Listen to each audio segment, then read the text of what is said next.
Kula badhe maknani 3 item sing diwaos wau Habib Hasan Al-Jufri. Kula maknani persis seperti yang saya dengar dari Syekhina Baibun Gus Yasin Kiai Haji Maimun Zubair. Dados yang unik dari sistem beragama, Rasulullah Muhammad SAW itu jadi saksi kebenaran nabi-nabi sebelumnya itu menyampaikan risalah. Itu agak aneh secara teori fisik karena nabi itu nabi paling akhir, tapi Nabi Adam, Nabi Idris, Nabi Nuh dan seterusnya itu benar enggak ketika jadi nabi? Ketika mereka melaksanakan tugas nubuah itu benar enggak? Itu kesaksiannya itu lewat Rasulullah SAW. Yaitu yang diterangkan dalam ayat fa kaifa idza ji'na min kulli ummatin bisyahidi wa ji'na bika ala haula'i syahidan. Pulau niku mikir itu lama sekali. Jawabannya adalah rantai itu misalnya rantai pertama, terus ada kolong ya, ada kolong kedua, lingkaran ketiga, lingkaran keempat. Jika kualitas lingkaran itu, cincin rantai itu kualitasnya bagus, kedua bagus, ketiga bagus, maka ukuran semuanya sempurna itu tidak usah dicek satu persatu. Cukup paling akhir ditarik sekeras-kerasnya. Kalau semuanya tidak terputus, berarti semuanya kualitasnya bagus. Sehingga kita juga gitu. Misalnya dulu Mbah Ahmad bin Syuaib itu alim allamah, sampai Mbah Zubair, sampai Mbah Mun, sampai Gus Yasin, sampai beberapa putra Mbah Mun yang mewakili dunia kealiman. Ada Gus Naji, ada Gus Sofur, ada semuanya, ada Gus Subang. Itu ukuran kualitas terjaga ndak itu memang di akhir. Sehingga ini peringatan untuk Gus-Gus. Dulu bapak saya nyuruh saya ngapalkan Quran itu sederhana sekali. Dawe bapak gini, Beb. Mbah saya, buyut-buyut saya itu hafal Quran. Bapak saya itu kalau ngendikan gini tok. Hak, ya kowe kudu hafal Quran. Nah ora iku anakem luwih ra di alasan, luwih duwe alasan nak hafal. Mulane di bapak goblok itu penting. Di bapak goblok itu penting sekali karena ini menjustifikasi anaknya kalau goblok niru bapaknya.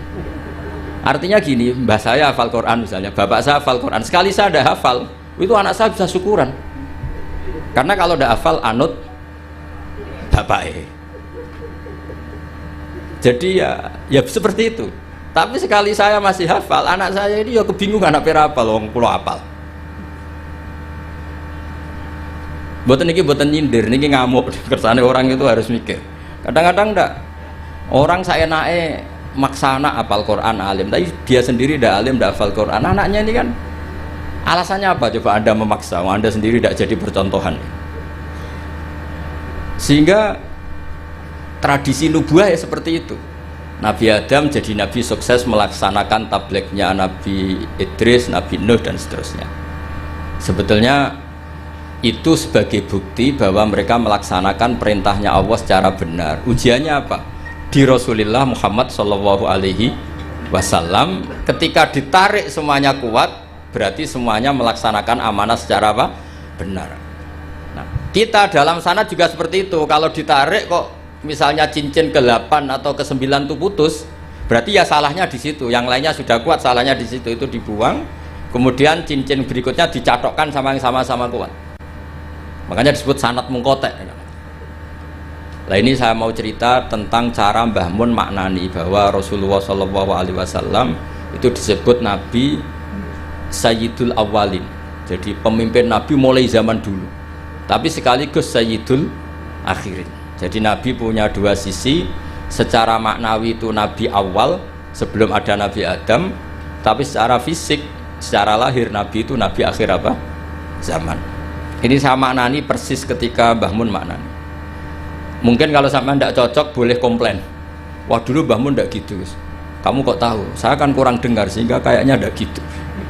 Jadi itu tolong kalau yang tidak akurat jangan bantah. Karena apa ya? Gak meyakinkan. Sampai itu gak meyakinkan. Cara sanadnya itu tidak meyakinkan. Saya baca ya. Ketika Allah Ta'ala ngendikan hanya 3 santai saja, tidak sampai jam 10 selesai, nggak sampai, tak jamin nggak sampai. Ketika Allah ngendikan bahwa ini nabiku Sayyidul Anbiya wa Ajalul Asfiya wa Akramul Habaib. Terus ada malaikat tanya, "Qila den dawuhna apa ngene? Huwa Adam." Huwa itu membuang hamzah istifham, kira-kira malaikat itu tanya, "Ahwa Adam?" Apakah nur yang begitu sempurna, cahaya yang begitu sempurna yang engkau pasang di aras ala qawaimil arsy, apakah itu Adam? Terus qala dawuh sapa Allah taala. Jadi Adamu di sini bukan fa'ilnya qala tapi jadi mubtada. Jadi jawabnya qala dawuh sapa Allah taala dawuh Adamu bihi uniluhu a'lal maratib. Jadi Adamu utai Nabi Adam bi sebab hadzan nur yaitu Rasulullah Muhammad sallallahu alaihi wasallam unilu ngekei ingsun hu ing Adam a'lal maratibi ing dhuwur-dhuwure derajat. Jadi kata Adam di sini bukan fa'ilnya qala tapi qala jawab sapa Allah, jawab Adamu bihi uniluhu a'lal maratib. Itu bukan Adam. Justru Adam itu tertolong oleh nur itu. Gara-gara nur itu Adam memperoleh a'lal maratib. Nah ini itu Bib Hasan, malaikatnya agak kipu. Jawab pertama sudah salah, diulang lagi. Kila huwa Nuh. Nggih gampil lho Gusti, nak mboten Adam nggih berarti niku Nuh. Wis keliru cek ngoyel. Ini malaikat. Jadi ngeyel itu ya ono sanate karena malaikat dulu, tapi mboten malaikat kados Jibril Mikail, ini awamul malaikat. Jadi malaikat itu ada dua, ada awamul malaikah. Itu ya kadang rodok berengkel ya, karena enggak malaikat papan atas. Nah, malaikat yang ini yang ngendikan ataj'alu fiha mayusidu fiha wasfikut dima. Ini malaikat yang komplain ketika manusia jadi khalifah fil ard. Bukan akabirul malaikah kayak Jibril dan Mikail. Maka perlu dicatat malaikat itu ya ada dua kelas. Ada kelas akabirul malaikah. Ini tidak pernah komplain, tidak pernah apa. Semua perilakunya benar. Ada malaikat awamul malaikah. Ini ya rondok-rondok kadang berengkel. Ya rondok tapi tidak sampai maksiat boten, tapi ya rondok-rondok berengkel. Makanya protes ataj'alu fiha mayusidu fiha wasfikut. Gusti, coba keputusan engkau evaluasi lah. Masa Adam mimpin manusia? Itu nanti anak turunnya kan ya bikin kerusakan di bumi. Tolonglah dievaluasi lagi. Mau pangeran uti kon apa? Mau gubernur kon evaluasi tersinggung. Lah ini pangeran di kon apa? Ngevaluasi. Lah ini awamul malaikah, bukan Jibril, bukan Mikail. Ya bukan Israel. Terus qila huwa Nuhun. Tadi kan malaikat jawab Adam itu salah, masih diulang lagi. Kalau ndak Adam ya berarti itu Nuh. Terus qala jawab sapa Allah, Nuhun itu Nabi Nuh bihi bihadan nur iku yanju minal gharq. Justru Nuh itu karena jasanya Nur Muhammad terbebas atau terselamatkan dari badai banjir. Yanju bihi minal gharqi wa yahliku man khalafahu minal ahli wal aqarib. Terus kila, ini masih ngotot lagi, jawab dua kali salah, masih nebak lagi. Kila huwa Ibrahim. Kalau Adam nggak bener, roh nggak bener, ya Nur itu berarti Ibrahim. Cara kula sing dadi malaikat iku jawab pertama salah, pun Gusti niku sinten. Tapi ini kiboten jawab salah aja nebak mah. Ya kalau ndak Adam ya Nuh. Keliru lagi ya kalau nggak Nuh ya Ibrahim. Iki rontok aneh malaikat nih. Kila didhawuhna apa ngene, huwa hadan nur iku Ibrahim. Kala dawuh sapa Allah, Ibrahimu te Nabi Ibrahim sihi sebab anane Nur Muhammad iku taqumu dadi jumeneng atau dadi menang apa hujjatuhu argumentasine Nabi Ibrahim atau hujjah Ibrahim ala ubadil asnami ing atase pira-pira sing nyembah berhala wal kawabibi lan pira-pira perbintangan. Justru Ibrahim karena ada Nur Muhammad dia punya kemampuan adu argumentasi mengalahkan para penyembah berhala dan perbintangan. Terus kula niki saking takdim kula teng Gus Yasin, soalnya kula roe Gus Yasin niku putrane Mbah Mun. Kula mboten rawati roh nek beliau wakil gubernur niku mboten bagian kula. Jute nggih mboten ngangkat kula dadi pejabat Pemprov Jawa Tengah. Berarti taklem wakil gubernur nggih mboten nyafaati mun kula alam niki. Mboten drengki cerita mawon, mboten drengki. Karena niku kula senior Gus Yasin terus kula kalah nasab mung abe putrane guru kula tapi menang tuwa kula. Itu dalam aturan fikih yang harus dimuliakan asan nuhum sing lebih napa? Tua, pemenang anak Isrodok otak wato, nus kudu wajib hormat. Lainnya sampai anak kalah nasab kudu menang umur. Menang umur, suntune coplok, wato, nus Gus kena kewajiban harus nopo hormat. Nah ini jelas menang nasab, menang umur, menang kegabianan. Ini pun buatan saingan kita lah. Kalau buatan kepengen ya kompetisi jenengan pun kalah segaban, pun kalah lah. Tapi beliau dekat sama saya, pernah nilai kulo teng dalam pas sama Habib Ahmad itu. Habib kula niku termasuk yang saya tiru dari Syekhina adalah ikramuhu lil habaib. Beliau begitu menghormati ahlul bait. Nggih niru kula nggih saisa-isane kula nggih mboten sesempurna Mbah Mun. Kula nggih mboten kepen nyanyi Mbah Mun. Terus kula ra niru persis ku selain ra iso ya saking takzim guru kok disaingi mboten sae. Dadi nek gurune skore 9 ya sekene cukup 6 wis pokoke pantes-pantese ora persis napa guru. Mulane santri Anwar sing ora persis Mbah Mun niku tak anggap takzim. Mergo ora kepengin nyanyi kiyaine. Dadi kula niku ada santri Anwar ngaji kok Sulam Taufik terus kali-kali maca Wahab koyo Mbah Mun. Gak apik Gus, nyanyi guru itu yes. Tak biji apik. Lho kula di kanca sak kelas niki seksine Gus Yasin. Niku kula niku kan riyen terkenal pinter. Mergi kula niku ya mun pinter melirin kadose mun melirin pinter. Nggih cuma napa nggih orang pati diakui banyak pihak. Tapi kula nggih mun pinter lah. Buktine sekolah nggih munggah terus. Kula di kanca niku kurang ajar, dadi kurang ajar tapi bener ya. Gus, nak pinter aja nemen-nemen, saleh aja nemen-nemen kok swargamu awur Mbah Mun. Gak enak Gus sungkan. Masih terngiang-ngiang. Ora enak Gus, apa ngeloni widadari sungkan apa macam-macam sungkan. So ora usah Gus, soleh pas-pasan engko awur aku. Itu membentuk saya sampai sekarang. Sungkan lho swarga awur Kanjeng Nabi sungkan. Kepengen kula nggih beda kelas, kadang-kadang napa sowan. Nawur mriyang. Niku nasihat ngawur tapi kula eling terus nganti saiki. Kula kadang nggih kepengen Gus soleh kados Mbah Mun kepengen akhir eling nasihat iku. Udah lah, enggak usah lah. Pokoknya kalau Mbah Mun skornya 9 ya saya ngambil piro ya? 8 atau 7? Masuk ini setuju, Habib Hasan setuju. Ya sebenarnya kangen Mbah Mun sowan itu. Tapi aja sampai sak kamar. Utawa sak napa? Sak kelas lah. Dua Gus Hasan, milih sak kelas napa bener? Milih pundi sampean? Sak kelas napa sak ngisore? Sak kelas itu resikonya 2, 1 ngelama, 2 sungkan. Jadi kadang-kadang nasihatnya ora jelas itu ya masuk akal. Waduh jelas kanca kula ora jelas to, anggere rape munggah itu syafaat to. Riyen di MGS itu ada sistem begini, ada kiai tukang nyafaati, namanya Kiai Fakih Gus. Itu kalau anak gak anak kelas ditanya, "Cung, nak ra munggah kelas ki ape ning ndi?" "Terminal, Mbah." Kowe iku mesti diunggahno. Jare Mbah Fakih, "Aku ora kedosan aja iki dadi canakal meneh." Ngono iki ilmune kiai, mboten ilmune birokrasi. Tapi ana neh takoki, "Cung kene arah munggah ya apa?" "Nggih kula baleni Mbah, ya ora munggah sing sabar."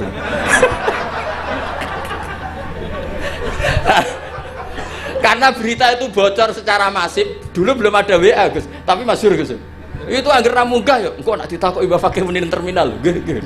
Oh itu sudah akhirnya sak kelas munggah kabeh. Jadi apik itu ya kadang dimanfaatno wong macam-macam.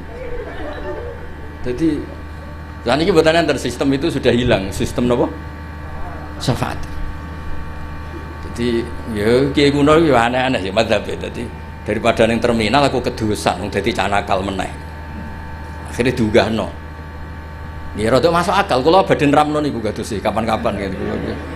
Ilmu kula niku kathah mergi guru kula kathah. Dadi kadang-kadang ilmu niku ya kados. Bapak kula niku di pondok ora pati kakan pelaturan. Jadi bapak kula kiai iku bengkel. Nek ora siap nata bocah mbulet ya ora usah dadi kiai. Mosok bengkel sing moro-rono mobil mewah, mobil waras, mesti sing rodok rusak. Ya kiai madzhabe macam-macam. Ya ana sing madzhab protektif, lan santri nakal-nakal iki pondok apa sarang. Ya sing sampean sing ngomong. Kula wong saleh ora tau muni ngono. Dadi kiai iku ya butuh ijtihad. Terus pokoknya ngoten lah, sampean oleh ras setuju lah, wong kula ya ora maksum, iso wae salah. Cuma luwih sering sampean lah salah gitu. Kula mun ngajine mun kathah lah. Mun kula terusno. Mboten iki kula spesial karena takdim saya kepada Gus Yasin. Ini makna persis ketika saya ngaji sama Mbah Mun. Jadi lafat Adam Nuh itu bukan failnya kola. Kola jawab sapa Allah, Adamu utai Nabi Adam bi sebab anane Nur Muhammad iku uniluhu a'lal marotib seterusnya. Lho niku kula niku apal tiba, sampean ora usah ragu. Kula nggo kitab iku mok tawaduk tok, asline apal kula. Niki mboten sombong, niki fakta. Nek sampean muni ra apal iku ora tawaduk, pancen ra apal. Dadi iku bedane kula mbek sampean. Mboten sampean ya apal cuma tawaduk mun ben sampean marem. Kila den dawuhno, iki malaikate ya rondok saenake. Wis jawab lira-kliru cek. Gua Musa. Nak Adam keliru, Nuh keliru, Ibrahim keliru, nggih berarti niku Musa. Jadi dereng nyerah ijek tebak-tebakan, terus kuis jawab. Terus kala dawuh sapa Allah, Musa akhuhu. Utai Musa iku akhuhu dulure Kanjeng Nabi Muhammad sallallahu alaihi wasallam, mesti dulur dalam hal sama-sama ikhwanihi minal anbiya wal mursalin, walakin hada habibun. Musa itu habib, walakin hada tapi nek iki Muhammad iku habibun wong sing tak senengi, wa Musa kalimu wa mukhatib. Terus terakhir jawab kila wa Isa. Terus kala jawab sapa Allah, Isa utai Nabi Isa yubasyiru iku sing nggo berita gembira sapa Isa bi kelawan Muhammad utawa Nur Muhammad. La wa huwa Nabi Isa bena denubuati pas sak ngarepe kenabiane Nabi Muhammad iku kal hajid. Kaya dene alis. Maksudnya Isa iku persis posisi sebelumnya Nur Muhammad sallallahu alaihi wasallam. Terus kula suwun kenangan ini penting sekali dari guru kita Kiai Haji Maimun Zubair, karena konstruksi kenabiane Rasulullah sallallahu alaihi wasallam niku unik. Mulane niki kula mangke badhe maos berjanji, terus terakhir kula maos beberapa bait dari Simtud Duror, terus sampun. Niki tesih wonten waktu pinten niki? Cek wonten 100 jam cukup lah, kanggo wong cerdas cukup. Nah, niki kanggo wong cerdas cukup. Kula tesih emut, niki rungokno tenan, niki mboten guyon, tenan. Ketika Rasulullah Muhammad sallallahu alaihi wasallam memaklumatkan diri jadi nabi, itu problem utama itu nasab. Man huwa Muhammad hatta yadda'iya annahu rasul rabbil alamin. Muhammad itu siapa? Kok bisa memaklumatkan diri kalau seorang dia adalah nabi? Karena syaratnya nabi itu harus cucu-cucunya nabi. Nabi itu tidak boleh anaknya orang yang tidak bernasab. Bukan karena Allah asobiyah, bukan. Sampaianlah dipimpin wong sing gak jelas asal usulnya itu ya rahasia. Justru Nabi dari putra Nabi, buyut-buyutnya Nabi itu bentuk penghormatan Allah, memilihkan Nabi itu dari klan terbaik, dari marga terbaik. Jadi kadang wong keliru, pangeran berarti asobiyah Gus, dadekno Nabi mesti turunan Nabi. Ya kowe sing keliru, kowe iku diregani pangeran. Misalnya tokoh sing mbok enut itu anake copet, kowe kan yo gengsi. Bocah diregani pangeran ora roh. Akhirnya sadar, iya wis apik ngono banyak. Jadi Nabi itu harus turunan Nabi. Ini bukan berarti Allah itu asobiyah, justru Allah membuat penghormatan, memberi penghormatan pada kita, bahwa orang yang kita ikuti turunannya orang baik, turunannya orang baik, turunannya orang baik, orang spesial dari turunan spesial, dari turunan spesial. Makanya keyakinannya ahli sunnah wal jamaah, bapak ibunya Nabi fil jannah, semuanya fil jannah. Wa kaifala wa sayyidul akramu sallallahu alaihi wasallam wa sitatuhul muntaqah. Nabi itu orang suci, masa lewat rahim yang najis? Jadi kalau suci ya lewat jalur suci, supaya Nabi tidak terpapar apa? Najis. Makanya kita berpendapat nasyabun tahsibul ula bihulahu qallatat hanujumahal jauza habada ikdu sudati wa fakhari anta fihil yatimatul asma. Jadi babanya Nabi itu spesial. Nah, tapi ketika Nabi itu munculnya di Mekah, di mana saat itu adalah komunitas jahiliyah, itu orang-orang Yasrib itu suatu saat nanti jadi Medina, itu banyak yang ahli kitab. Itu mereka tanya, man huwa Muhammad? Muhammad itu siapa? Kenapa dia ngaku Nabi? Turunannya siapa? Karena indukan turunan Nabi itu ada di Israel, ada di Palestina, ada di Yerusalem lah, pokoknya bangsa itu lah. Kalau aku muni Israel, mbok buli. Israel itu negara nggak diakui kita. Muni Palestina ning Quran ra ono bahasa Palestina, bingung ngadepi wong hasud tuh. Tapi ra usah diadepi barno ya. Israel lah bahasa resminya zaman itu Israel. Akhirnya Allah menjelaskan fihi ayat bayyinatum maqam Ibrahim. Makanya dawuh Mbah Mun aja geman ninggal tiba ninggal berjanji. Meskipun beliau juga tidak pernah meninggalkan Simtud Duror. Akhirnya diterangkan oleh Said Berjanji, wa ba'du fa'aqul huwa Muhammad bin Abdullah bin Abdul Muttalib wasmu Syaibatul Hamdi Khumitat Khisaluhu Saniyah. Mun niki kula jelas ra maca niki, mboten kok niat ngetokno apal, nyen kula apal tenan. Paling gak apa sapal ya apa kok pasal ya lali lang jeneng manusia. Jadi ditunjukkan bahwa Muhammad adalah turunan Nabi Ibrahim, itu ada jejak Ibrahim di situ. Fihi ayatum bayyinatum maqam Ibrahim. Akhirnya, lalu buktinya apa kalau Muhammad turunan Ibrahim? Karena Ibrahim pernah hidup di Mekah. Ibrahim tidak menghentikan waladi.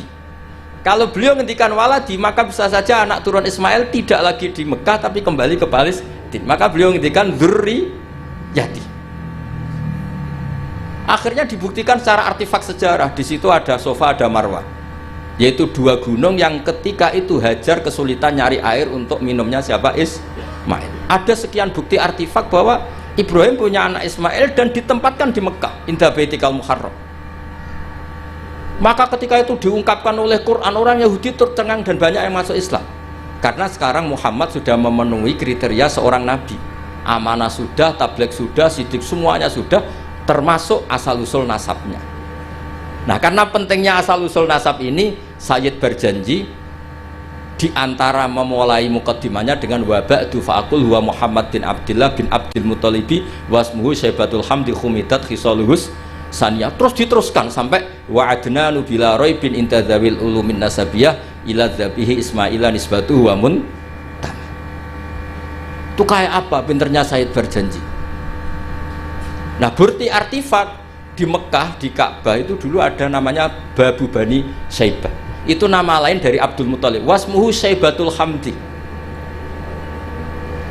Maka saya masih ingat ketika banyak sekali saya ngikuti ngaji Mbah Mun, juga kadang-kadang dengarkan ngajinya Habib Lutfi di TV 9. Itu artefak atau ma'athirun nubuwah itu harus kita tetapkan. Kalau ndak, orang akan nganggap cerita Ibrahim itu fiktif. Maka dawuh Sayyid Muhammad, beliau mengapresiasi Al-Mamlakatul Arabiyah ketika tidak jadi gusur makom Ibrahim atas nama teknik matof. Itu kan pernah ingin digusur supaya lebih apa? Luas. Tapi ketika diingatkan banyak ulama itu jangan, karena itu bukti atharun min athari Ibrahim. Kalau itu dihilangkan, nanti suatu saat orang tanya buktinya apa kalau Ibrahim pernah di Mekah. Tapi dengan bukti artefak itu menjadi tercatat oleh sejarah fihi ayatum bayinat maqamu Ibrahim. Makam Ibrahim itu bukan maknanya kuburan, buatan batu yang pernah diinjak Nabi Ibrahim. Nah, sekarang dibuktikan lagi ada artefak kedua, yaitu Hijir Ismail. Bahwa akhirnya Ismail itu tidak pulang, dia bikin kamar kecil yang namanya Hijir Ismail. Hijir itu kamar atau privasi. Nabi Ismail itu ya anak kecil, ya sudah, ya namanya anak kecil sudah ngerti Ka'bah itu sakral, nak nyancang wedus itu ya deket-deket Ka'bah, dia bikin kamar ya dekat Ka'bah, namanya Hijir apa? Ismail. Dan semua sejarah akhirnya tahu bahwa Ismail ya akhirnya nikah sama suku Jurhum, yang beliau tidak kembali lagi ke Palestina. Singkat cerita, sekarang suku Quraisy terbukti min dzurriyyati Ibrahim alaihis salam, dan sesuai definisi Nabi, kalau seorang Nabi harus turunan Nabi sinten Ibrahim. Ini di sini hebatnya Sayyid berjanji. Beliau mengarang begitu tertib untuk membuktikan silsilah nasabnya Rasulullah Shallallahu Alaihi Wasallam. Maka beliau ngendikan wa'adna nubila roibin intadzawil ulumin nasabiyah ila dzabihi Ismail anisbatuhu wa munta.